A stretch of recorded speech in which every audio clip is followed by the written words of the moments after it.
Good morning, good afternoon, and good evening, ladies and gentlemen. This is your good brother, J News, with another edition, a special edition of J News Japan, as today we cover the Super-J Cup 2020. And with me today, the one, the only, the man who has so many hats on nowadays, I don't even know what to call him. It is him, it is him, it is Even a him. Santa hat. I have a Santa hat too. It is SP3, folks, the one and only leader of the True Heel Nation.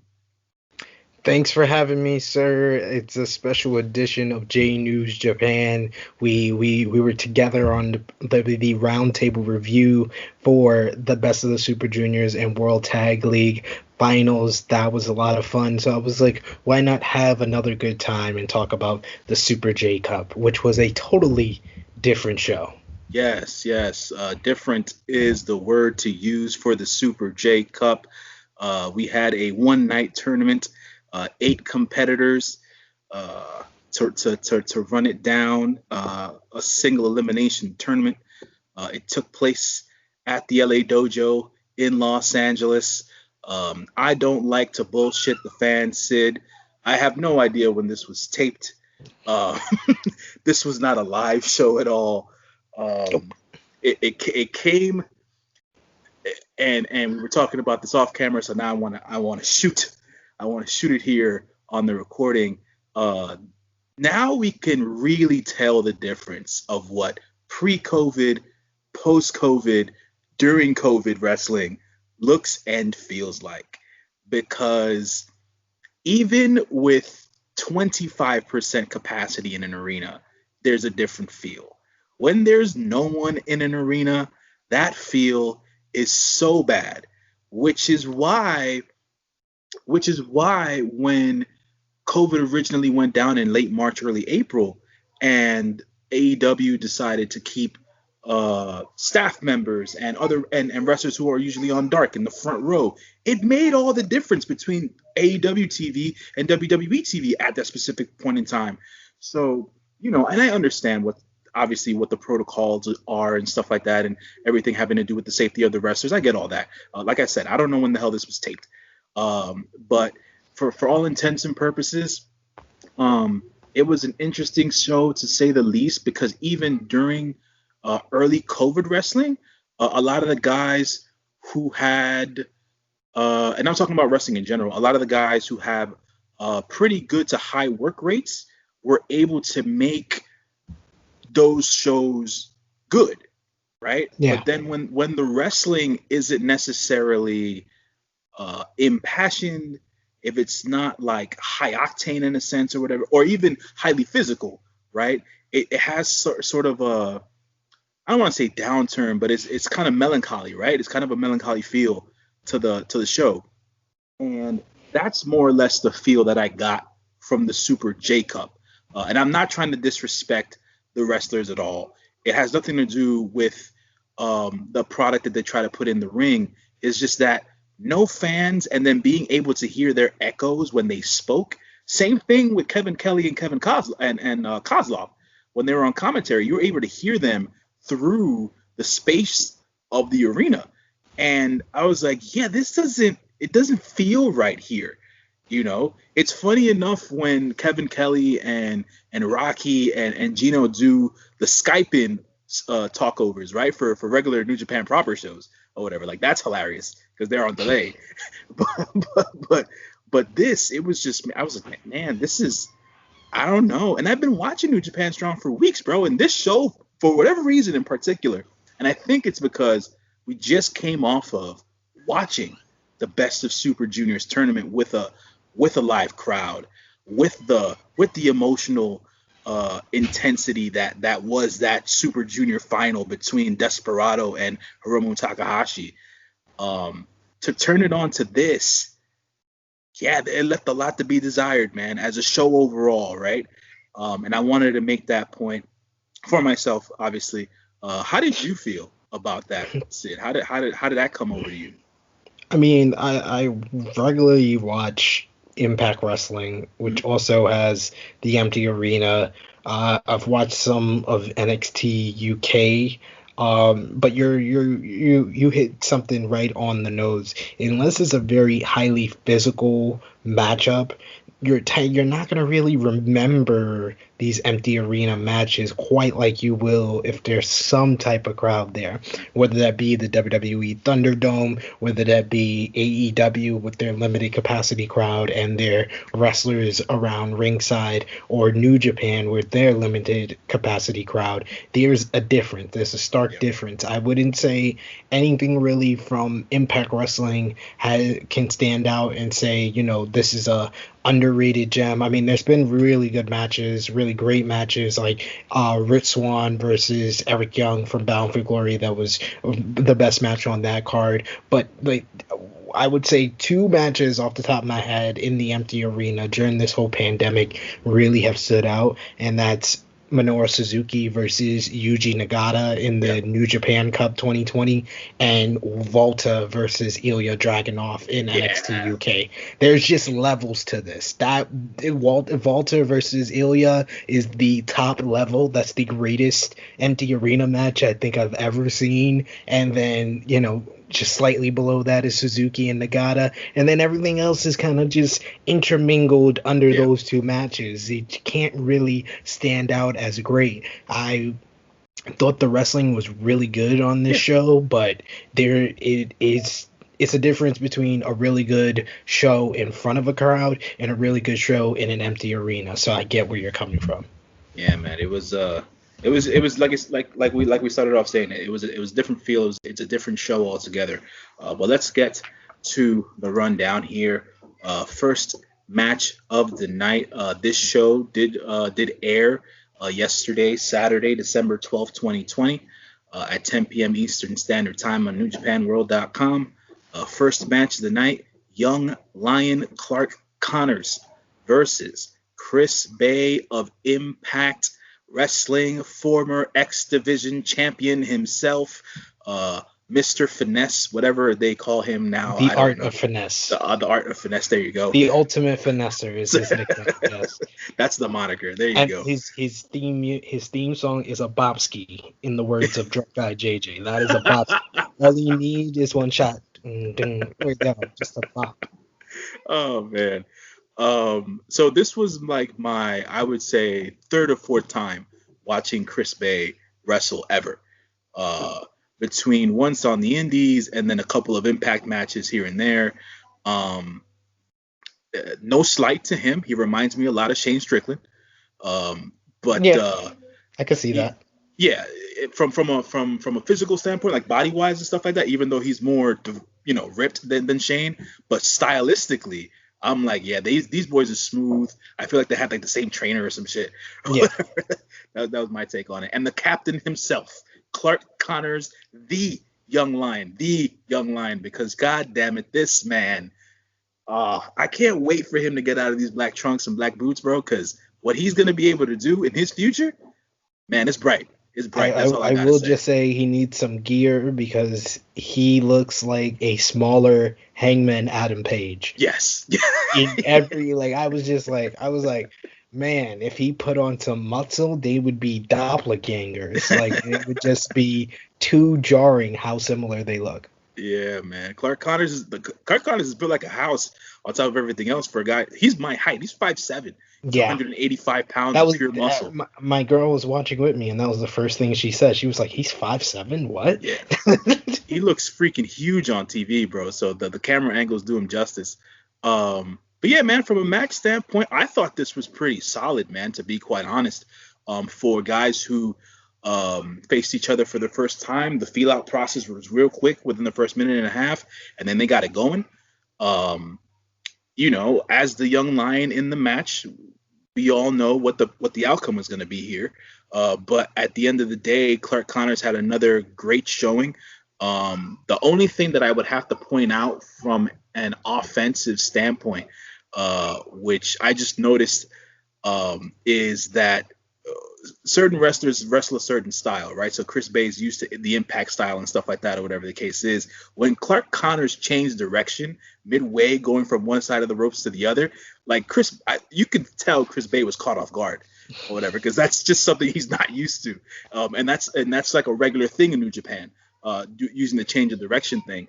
Yeah. And that was interesting to see because Chris Bay was able to flow with the match. So that was dope to see. I think that Clark Connors and his strong style, because that's all you can call it. It's strong style. He hits hard, he chops hard, he kicks hard. At least it looks like it, right? And he's believable. That's the part about the development of Clark Connors as a young lion, his believability.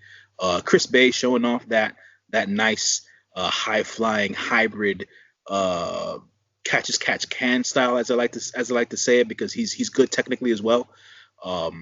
And we saw him finish off Clark Connors here with the art of finesse, which is basically an os cutter, right? As we like to say, or does Cody have a name for his? The Cody cutter. The Cody cutter, right? So the springboard cutter, should we say, is the art of finesse.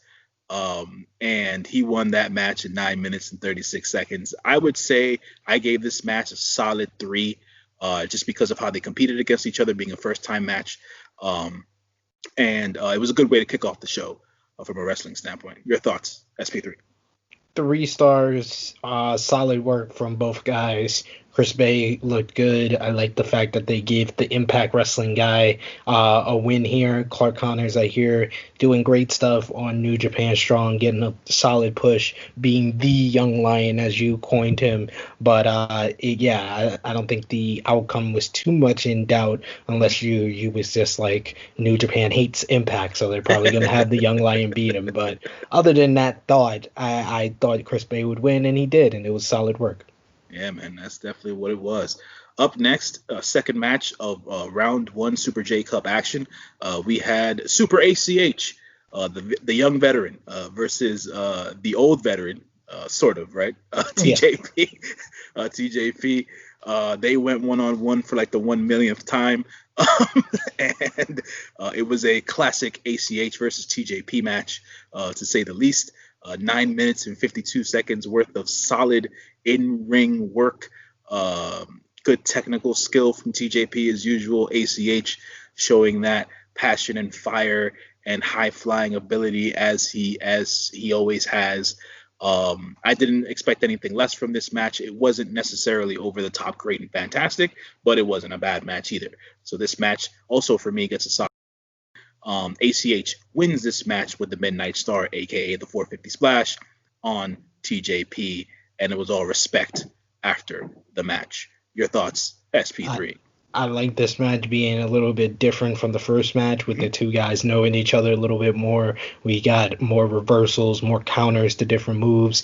TJP working over the back gave ACH a story to move on to the next round with, if he can recover from the back injury that he got in this match. I gave this match 3 1/4. I thought it was just slightly better than the opener, but very good stuff from both guys. And I have to also mention, along with Chris Bay, TJP is Rick Rude for tonight, because both of these guys appeared on 2 shows on this evening. This was a night of multiple people appearing on 2 different shows. Our belt collector, Kenny Omega, appeared on Impact Wrestling's Final Resolution, as well as Triple Mania on December 12th. We had Chris Bay in the Super-J Cup, as well as getting a shot at the Impact World title, and TJP in the Super-J Cup, and Under the Mask as Manic on Final Resolution. So he came back as Manic. Yes. That's dope. That's dope to hear. Man, all right. I should watch more Impact, and I really, really don't. And that's a personal choice for all intents and purposes, but I'm not gonna go into that. No worries. I've heard it before. People have their feelings about Impact, but it's not the same TNA. We got to get over that. It's not about the whole TNA thing. It's just I was talking to a common friend of ours the other day about this. It's the aesthetic. The aesthetic hasn't changed. That's true. It just hasn't. That's true. It's still a turn on for me. So if they can change the aesthetic somehow, some way, I'll probably tune in more to Impact. But match number 3, my favorite match of the night, round 1 match. I mentioned this in our recording from yesterday. Blake Christian has become one of my favorite wrestlers to watch. All heart is this young man. He brings it every time. I have to watch more of GCW. I am not aware of Game Changer Wrestling as much as other wrestling fans are, but I always hear good things about it. And Blake Christian was going one-on-one against Ray Oris, aka formerly known as Lucha Underground's own Dragon Azteca. In this match went 12 minutes. These guys, for guys who went up against each other I believe this was their first encounter as well. Their feel out for the first minute, and then they just ramped it up to about 90, I would say, because it wasn't 100, it was 90. And it was good. Ray Oris doing classic lucha stuff. He even put some of the Javeo in there as well. Blake Christian just doing what Blake Christian does. He's just so exciting and innovative to watch, you know. For all the shit talking that goes on in the internet space and in social media about how guys don't sell or stories aren't being told in the ring and they don't like the flippy dippy shit, right? And I was like, there's an art form to the athletic part of professional wrestling, right? If it don't look good, you're not gonna like it anyways, right? Yeah. So it doesn't always have to be highly physical. Sometimes the storylines don't work, so the work rate has to be high in order for it to go over. So, you know, there's a balance of it, and Blake Christian, to me, because he's basically an underdog every match he comes into, right? Look at the kid, you know what I'm saying? He's 5'11", he's skin and bones, you know what I'm saying? He doesn't look like he's gonna win one match, and then he impresses the hell out of you every time you watch him. And it was a dope match to see. Blake Christian in this match versus Ray Oris did suffer a broken nose at one point, I think, when he went for his tope con hero, because it wasn't a tope suicida, I don't believe.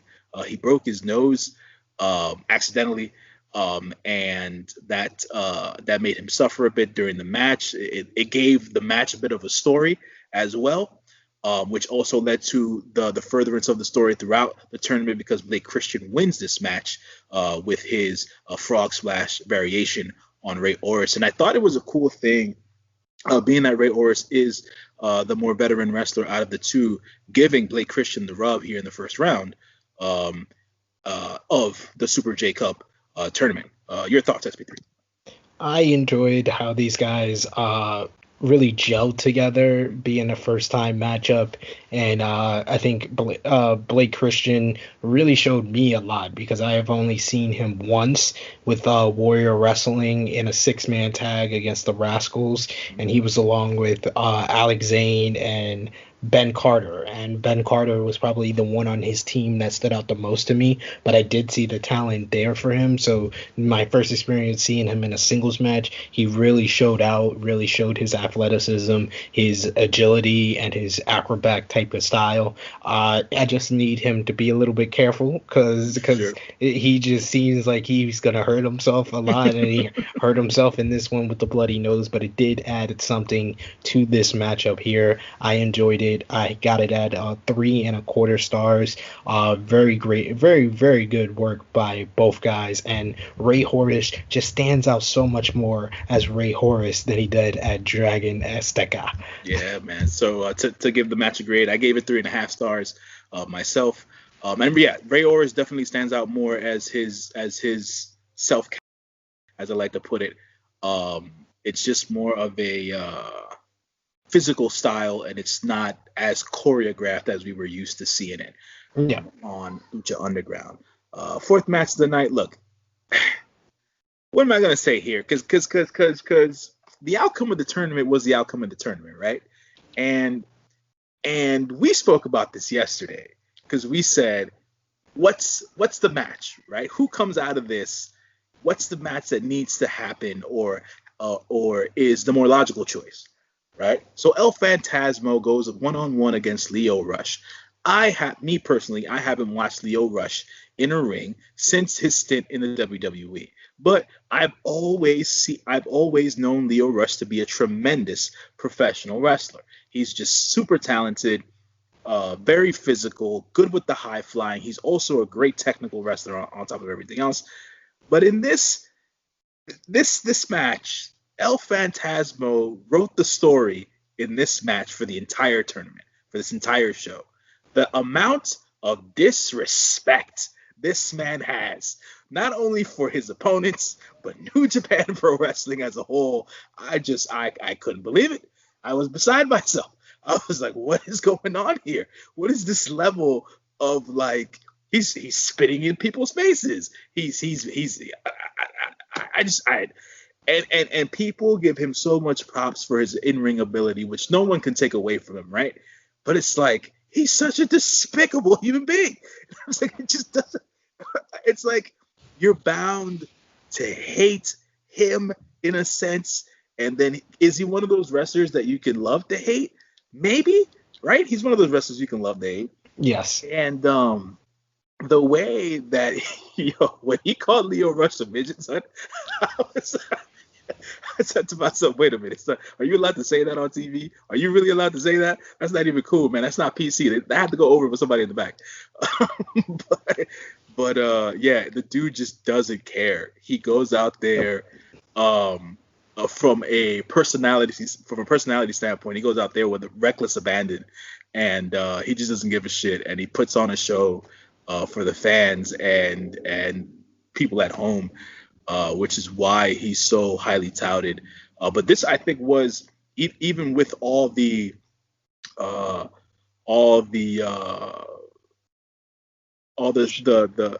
heats that he was trying to draw and things of that nature. The match was still very solid. Good to see Lio Rush back in the ring, to be honest. The dude needs to be spotlighted, period. Like the way the WWE does cruiserweights, the juniors or whatever the case is, that's just not the way to do it. It's just not. No. It's just not. It's just not. They I thought they got it right with the classic, with the World Cruiserweight Classic. They got it right that one time. They got it right, and then that was it. They got it right when Lio won the cruiserweight title on NXT, and then they stopped focusing on it again. Like, yeah. They just, even if it's on NXT, it doesn't get the focus it really deserves. I've seen Lio in the ring on UWN Primetime Live. I believe it was against no, it wasn't against Danny Limelight, but it was against Danny Limelight's partner on the Indies. I think it was, but that was a good match. I'm looking forward to him versus Myron Reed in MLW. That's going to be very, very good for the MLW Middleweight Championship on January 6th at King of Coliseums. Lio Rush is just a very talented individual. Just even his vignette that he did for the Super-J Cup was just great stuff. His theme music is another, it's a minor. It's like just a level below Bobski. It's getting there. If it had lyrics, it would be a Bobski, but it's just under that, just under his Bobski of a theme that he had in WWE. But this guy is just talented, just so fast in the ring. I thought this was the best match of the first round. And yes, I will sing the praises of ELP just when you wanted to give Switchblade Jay White the crown as the biggest heel in New Japan, the biggest heel in the Bullet Club. Man, does ELP just make you regret ever saying that, because Jay White has redeeming qualities. Jay White can get the job done on his own and doesn't need to do any other thing. That's where a lot of his heat comes from. ELP wants to do all these things to get the heat and make even the smarkiest of fans hate his guts, and just his disrespect of the Super-J Cup. This story of this match was great, with him botching even the entrance and the rope walk, the rope walk that he usually does, just showing that he had the ring rust since he hasn't been in the ring since March. That just created a whole different story and a different match. That's the one thing that did stand out about the first round. Every match was different. And this one I felt had the strongest story because of ELP showing that ring rust and due to his heel work, and then him with the low blow and the roll up screwing Lio Rush out of the first round. Just great stuff all around. I gave this 3.5 stars. Yeah, I would have to say it was a 3 and 3/4 star match for me. Regardless of the fact of how much I hate the despicable behavior of El Phantasmo, man, it told a terrific story. You know, my perspective of him botching, right, or being a little bit off balance. When the end of the match came, my perspective kind of changed on that. I was like, oh shit, he suckered Lio in. He made Lio feel like he had ring rust, but he really didn't. He just suckered him in, and he did what he had to do, and he deked Lio, and the rest is history. All right. So we summed up round one. Round two is going to have Chris Bay versus ACH and Blake Christian versus El Phantasmo. After the El Phantasmo versus Lio Rush match, we had a special tag team match. Fred Rosser, aka Darren Young, and Rocky Romero of Chaos Allure went up against the previously mentioned Danny Limelight, who's been making some appearances on AEW Dark as of late, and he was tagging with his Team Filthy cohort here, J.R. Kratos. 12 minutes, 49 seconds of what was, I guess you can say, a rivalry match in a sense, because Rocky Romero was trying to take Danny Limelight under his wing during New Japan Strong all this time, and then Danny Limelight turned his back on Rocky. He joined Team Filthy. JR Kratos is the new big hoss in the on the roster, and Fred Rosser, being a larger human being himself, was basically the the guy who was going to counter JR Kratos in this match. Um, I don't even know what to really say, to be quite honest, because I didn't see anything out of the ordinary in this match, or specifically special, or something that I can highlight necessarily. Rocky Romero has had like a million tag team partners in the 20 something years that he's been in professional wrestling. And including our commentator Alex yes, Kozlov. Alex Kozlov, exactly. And Danny Limelight, he continues to impress and show off some sort of attitude or personality, if you want to call it. Like I said, Jared Kratos is the new big hoss in town. And Fred Rosser, I feel like Fred Rosser, um, from the outside looking in, is using, in a good way, not a bad way, using New Japan Strong in order as a stepping stone, hopefully for him to do other stuff with other promotions and things of that nature. Just basically getting himself out there and making sure people are aware that he's still ready to go and still good with the business. But like I said, 12 minutes, 49 seconds. Danny Limelight gets the pinfall on Rocky Romero here. Nothing special to necessarily say and or pick out about this match. I gave this a solid 2.5 stars. SP3? Yeah, I was right there with you. 2.5 stars. This was by the numbers. I felt like it was a little too long.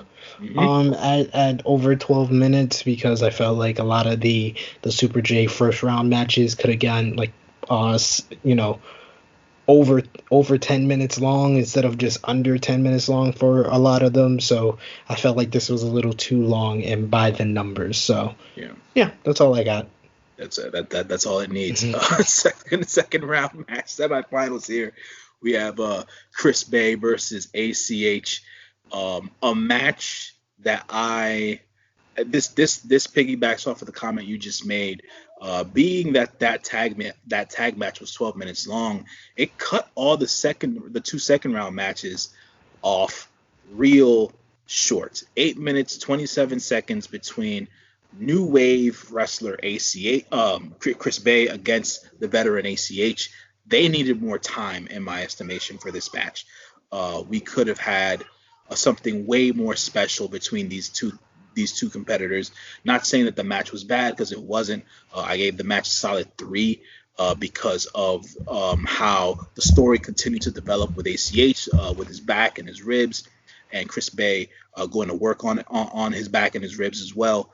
Um, and the story of um, where was ACH gonna get the grit and the tenacity from to win this match, and ultimately ACH wins the match, hitting another Midnight Star on Chris Bay to advance to the finals. Yeah, SP3, your thoughts? Yeah, this was one where I was just like, why? Why did you have to cut this short? This was just getting good when it ended. I just wanted more from this match. I gave it 3 stars. Both guys look good. I like the work on the back to kind of continue ACH's story. I like ACH winning here because, like commentary kind of highlighted, he's becoming, before our eyes, kind of a New Japan guy with his appearances on New Japan Strong, his his stints in New Japan. So it feels like he's trying to establish himself. When the travel restrictions open up, maybe we could see him back in Japan. I always say with New Japan, you have to join a stable to kind of be in the hunt, be in the conversation as a New Japan guy, whether that is Chaos, whether that is even the home team of New Japan, and that kind of would be where ACH could fit in there. But I just want more for ACH in New Japan for sure. But Chris Bay had a great showing in his first Super-J Cup, and showed for fans like yourself that doesn't regularly watch him. I do regularly watch him on Impact Wrestling, but this guy is super talented, super young, and he has so much potential and so much ahead of him.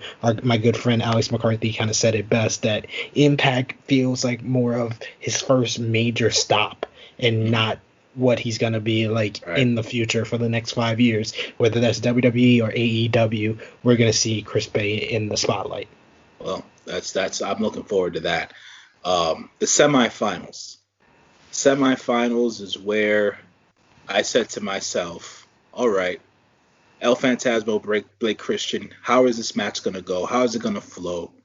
When El Phantasmo went for Blake Christian's nose, I damn well said to myself, this son of a bitch needs to learn a lesson. You can't be doing that stuff. You saw the black eye. and mind you, we didn't even talk about in the first round with his first round match the music. So for whatever reason, it seems that the story is that El Phantasmo has a new theme song, right? But El Phantasmo hates New Japan Pro Wrestling so much that he won't give New Japan the licensing rights to his theme song. So when he comes out for his entrance, everything goes silent. Everything is mute. He'll point to his ear. No one can talk. The commentators' mics are shut off, or whatever the case is, until he gets into the ring physically, and then all audio reemerges on the telecast. And that is such an intricate but yet cool thing to do as a heel, right? Because it just makes you hate him even more. It's like, you won't give these guys the licensing rights to your freaking song? What kind of shit is that? You know, even my girl caught some of this with me, and she was laughing. She was like, he's awesome. And then after the match, when his music plays, she was like, but they're playing his music now. Like, what's the point? I was like, yo, he's a dick. Yeah, he's a complete dick. And yet again, the grabbing of the nose of Blake Christian here multiple times, twisting it and pulling at it and stuff like that or whatever. And Blake Christian, as always, showing the heart that he needed to show here in order to try to thwart El Phantasmo, but to no avail, because El Phantasmo wins with a resounding super kick to win the match, and El Phantasmo advances to the finals. I gave this match a good solid 3.5 stars, just because of the story that was being continued to be told from El Phantasmo's standpoint, as well as Blake Christian with the injury. And it was good. It was good in-ring work from both guys anyway. So that's the main reason as to why I gave it 3.5. SP3, your thoughts on the match itself? Yeah, this was one I actually I'll say 3 3/4 because I like the work on the nose. I like the focus on the nose. This one showed me a little bit more from Blake Christian as far as his selling Mhm. because he had to really sell that was a major injury for him, and the fact that he kept doing moves which hurt him. It hurt his nose because he Yeah, kept landing on his face.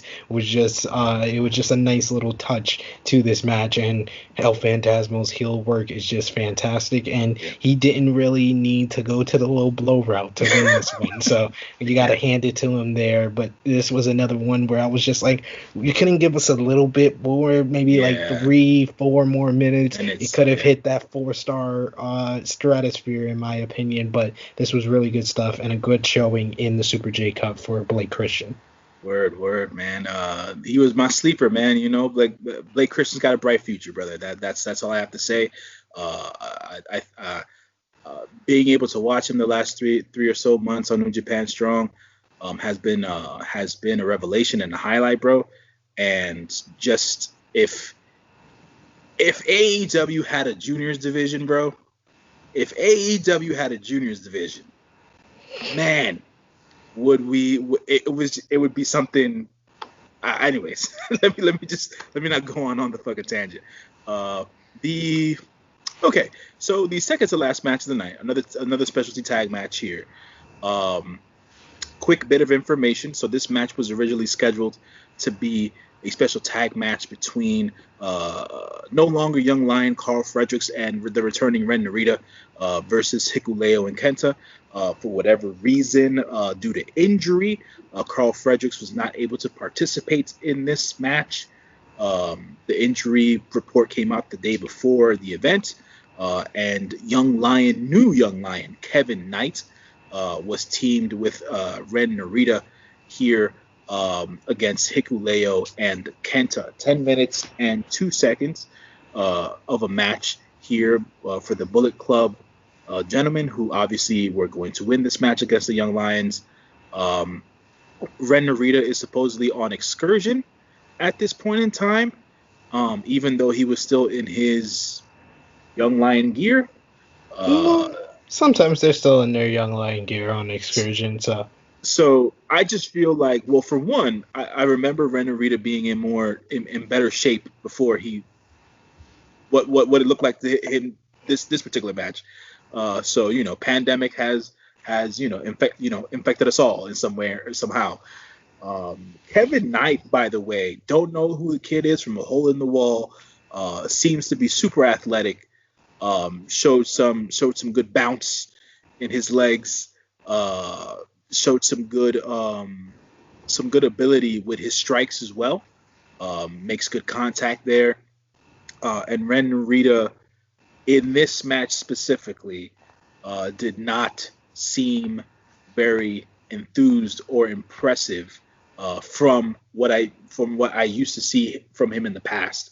Um, so this was kind of a wash for me in this match, just because I have this bias against Hikuleo for right now, and I ain't got no beef with the Gorillas, man. I ain't got no beef with them Tongan boys. Like, I don't want to start that. You know what I'm saying? It's just it's just one of those things where sometimes I see him, he's wrestling, he's doing good shit, and then all of a sudden it hits you. Kid's still green. You know what I'm saying? So it's yeah, like, I can see that. yeah. I can see So that. it's one of those. It's one of those. I man, when he's got to get more reps in. He's got to do develop more. Get more reps in. Develop that character more. Kenta, the overall legend of this match, did I wouldn't say the majority of the work, but he had to be able He to did the grab the reins majority of. of the good work. Yeah, he did the majority of the good work. He held the reins of the match. He held it together, and he got the win here by defeating the young lion Kevin Knight, with a Boston Crab, something we don't usually see from Kenta He at beat the all. Young Lion with the Young Lion special. Exactly. So this match for me got a 2-star quality rating, for the sake of, I thought that the match was uh, uninspired and very lowbrow uh, for what I'm used to seeing on any level of New Japan. So that's my take on that. Yours, SP? I wasn't as down on it as you, but I did give it 2.25 stars. I'm not as down as you on, as I like to call him, the Green Samoan Damian Priest, Hikaleo. So I mean, he's a work in progress for Yeah. sure. Ren Narita is also a work in progress, and so is Mr. Knight. Yeah. But he had a good presence. He impressed me the most in that he had the least amount of experience in this one. I will agree, Ren Narita excited me more from when I seen him previously in Previously, New yeah. Japan than what I saw from him now. But the pandemic kind of put a freeze on his excursion, Yeah. so I kind of can feel for him, and he will always be second place for me behind Shoto Amino with the Young Lion class. So we will see what's to come with that group of Young Lions when they return from excursion. But 2.25 for this one. Yeah. Yeah, man. Shota Umino, man. That dude, that man, Rev Pro, people got to watch him. People got to watch him, man. Forget the Great Okan, for God's sakes. Anyways, He looked like a mini Tadahashi when I saw yeah. him in Rev Pro. Yeah, man. I saw him live last year in the UK. Yeah, he's been pretty good over at Ref Pro, bro. So all props to him. The finals for the Super J Cup 2020 took place after this match. El Phantasmo versus ACH. 16 minutes and 11 seconds worth of a story to be told here. As the match, as ACH did his entrance, El Phantasmo took it up another level of disrespect as El Phantasmo attacks ACH at the rampway, and then he takes the coronation trophy, the Super J Cup trophy, and he smashes it on ACH's back before the bell even rung. El Phantasmo completely dismantling ACH before the bell even rung and the match even started, disrespecting the Super J Cup as it was. And that's how it all got started. That was the story of the match. How is ACH going to come back from this beatdown with a trophy? How is he going to come back from this back injury? Because he did come out with kinesio tape on his back, basically with a big target on his back and stuff like that. And LP took advantage.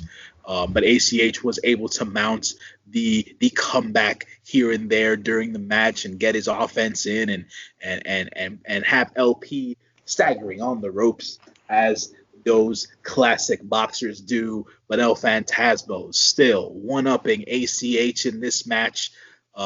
Straight, if I can say this frankly, straight punch to the dick right to ACH when the ref had his back I just turned. love he doesn't go for the traditional low No. blow uppercut. He just right straight there, punch.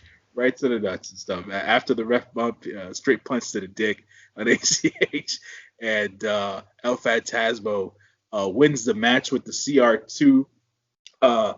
And so when I didn't remember Phantasmo's finisher, SP. And when they called the CR2, I was like, oh, okay, so it's like some sort of a straight jacket maneuver in the parallel position. So I'm there like, oh, okay, cool. So I see him strap up the arms, and then he lifts them, and then it's a flapjack basically.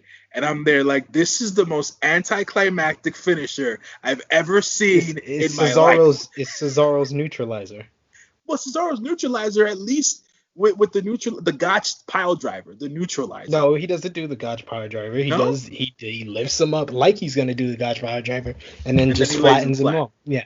At least with Claudio, we get good wrestling, right? And it's crisp technique. This thing was a flop, man. It was like a wet fart out there. Yeah, man, being a wet fart and shit, and it was just the most anticlimactic finish I've ever seen to a match after all the chicanery and the tomfoolery and the dick punch and the attack to the back and the smashing of the trophy. He hits this finish, and that's how he wins the match. Like that shows you how much of a real dick El Phantasmo is, because he gives you no satisfaction. It's just complete and utter disrespect. He literally, after the match was over, broke, disrespected the New Japan official, first of all, like shoot him out of the ring or pushed him out of the ring or whatever the case is. He took the trophy, smashed the trophy some more, whatever was left of it from the attack from ACH, and he literally took out all the like paper stuffing that was in the gold jacket, right? And he didn't even get all of it out. And then he slams it to the ground, he spits on the jacket or whatever the case is. He spit on the jacket in the ring. And then the part that I did not understand was he threw the jacket out of the ring, he cut his promo, right? He cut his promo telling Mr. Best of Super Junior that he was gonna face him at Wrestle Kingdom 15. He gets to the rampway, picks up the jacket that he just spit on again to put it on. I'm like, what the hell is this? What sense does this make? How does this go over, man? How does this go over? That was a quality jacket made by our good friend Eric of Nerds Clothing. Yeah. So shouts out to him on that. That jacket looked immaculate. So I don't blame. You can actually buy that jacket on the Tokon shop, by the way. It's a good grip, but hey, if you like gold, you like the flakes, go get it. Hey, I don't blame ELP for spitting on it and then proceeding to put it on because it was a nice jacket. Yeah. From a great standpoint, just so I can finish this off. From a great standpoint, I actually gave this match 3 3/4 stars. It told the story it needed to tell. Good wrestling from all facets, from ACH and El Phantasmo. Great storytelling, and great way to end the show. Nonetheless, from the comment that I made to begin the recording, just being that there's no fans in the stands and stuff like that, but it doesn't take away from the good work that these guys did in the ring. And El Phantasmo is your 2020 Super-J Cup winner, back-to-back Super-J Cup winner. We spoke about this yesterday. It just made the most sense. So we will see how that ends up. SP3, talk to me. How do you feel about this? I agree with your rating, 3 3/4 stars. It was very close to being 4 stars for me. I kind of debated before we started recording here if it was 4 stars or not, but it was just short of that. If it would have went 20 minutes plus, I think it would have hit that great status that deserves like 4 stars, but just short of it. ACH survived a lot. He had a great underdog babyface effort in this one. His selling of the back was great. ELP just played a great heel foe and did everything that would have got him massive amounts of heat if this was in front of a crowd, because he got massive amounts of heat from us watching it at home. So he did an excellent job in this one, and an excellent job of really standing out as not only just the top heel of this show, but potentially the top heel of the junior heavyweight division, because Ishimori, although he's a part of the Bullet Club, although he has heel mannerisms, he cannot match the ability to get heat that ELP can. And I just think that in the future, ELP can be that top gaijin for the junior heavyweight division. Now that Will Ospreay has proceeded on to the heavyweight division, that hole needs to be filled as the top gaijin for the juniors, and I think that is ELP. So ELP well deserving of back-to-back Super-J Cup wins, and in my opinion, the MVP of the show. Yeah, without question, man. LP takes the cake here as the MVP of the show. I can't disagree with that at all. To say the least, because I know we always talk about the LVP as well of this show. Man, listen. The LVP of this show. It's just one of those, I can't call it right now for some reason, just because of the overall feel of the show. Let me just say the overall feel of the show is the LVP of the show. I am going to go with Ren Narita, because I was excited when I heard he was going to be in tag team action, because I haven't seen him in a while, and he just didn't do anything to make himself stand out. Yeah, I second that with you as well. I was super excited to see us to what has come from what's come from his brief excursion and his time in the LA dojo, and he didn't really show much. So that was definitely a letdown. But yeah, man. I will say that this was a decent show overall. But as we usually do, it's time for the thumbs of knowledge. Putting it up. What do we give this show? Is it an up? Is it a down? Shall we? 3, 2, 2, 1. LP did it for me. He gave me the. It's a slight thumbs up. It's a slight thumbs up. I gave it a 6.5 out of 10. So that's not in the middle. That's a slight thumbs up. Yeah, not as strong as what we gave World Tag League and Best of Super Juniors 27, but that was a different show. So yeah, it definitely was. I gave this a strong 5 to like 6, and so that is my take on that. To a bit of information for all J News Japan watchers and listeners.